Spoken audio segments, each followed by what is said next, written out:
Mobile अथवा कोई भी इलेक्ट्रॉनिक उपकरण ले जाना सभी परीक्षार्थियों के लिए पूरी तरह से वर्जित किया गया है और जो भी परीक्षार्थी यदि इस प्रकार के कोई भी उपकरण ले जाते हुए पाए जाते हैं तो उनका न सिर्फ वह उपकरण जब्त कर लिया जाएगा बल्कि उनको परीक्षा से निष्कासित करते हुए उनको परीक्षा से वंचित भी किया जाएगा और उनके विरुद्ध में प्राथमिकी भी दर्ज कराई जाएगी। परीक्षार्थियों के लिए यह ध्यान देना अत्यंत आवश्यक है कि परीक्षा केंद्रों पर प्रवेश की अनुमति परीक्षा प्रारंभ होने के 10 मिनट पूर्व तक ही मिलेगी, अर्थात जो परीक्षा फर्स्ट सिटिंग में 9:30 बजे प्रारंभ होगी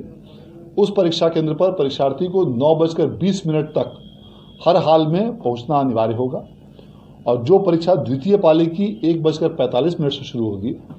उन परीक्षा केंद्रों पर परीक्षार्थी को 1:35 तक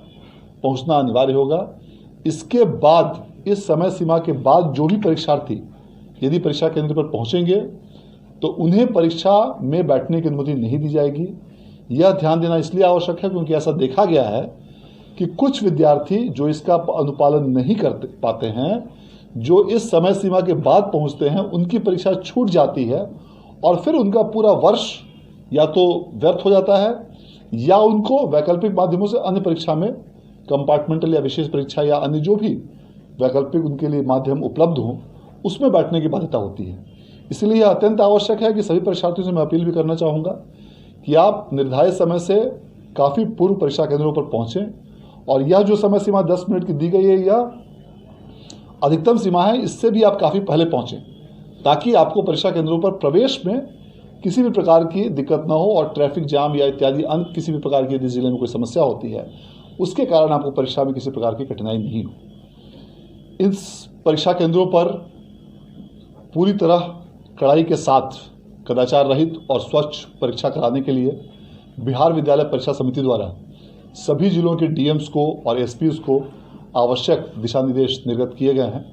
और इसके आलोक में सभी जिलों में पर्याप्त संख्या में दंडाधिकारी, पुलिस पदाधिकारी और पुलिस बलों की प्रतिनियुक्ति इन सभी परीक्षा केंद्रों पर की गई है। इसके साथ ही सभी जिलों में जोनल दंडाधिकारी, सुपर जोनल दंडाधिकारी और फ्लाइंग स्क्वाड्स की भी प्रतिनियुक्ति की गई है। परीक्षार्थियों का 2 बार फ्रिस्किंग करने का निर्देश दिया गया है, एक बार गेट पर और दूसरी बार जब परीक्षार्थी बैठ जाएंगे परीक्षा केंद्रों पर उस समय पुनः परीक्षार्थियों की दोबारा जांच कराई जाएगी और 25 परीक्षार्थियों पर एक वीक्षक की व्यवस्था की गई है और ये वीक्षक उन परीक्षार्थियों के सफल और कदाचार रहित परीक्षा संचालन के लिए पूरी तरह से जिम्मेवार होंगे और इस आशय का उन्हें घोषणा पत्र भी दिया जाना है।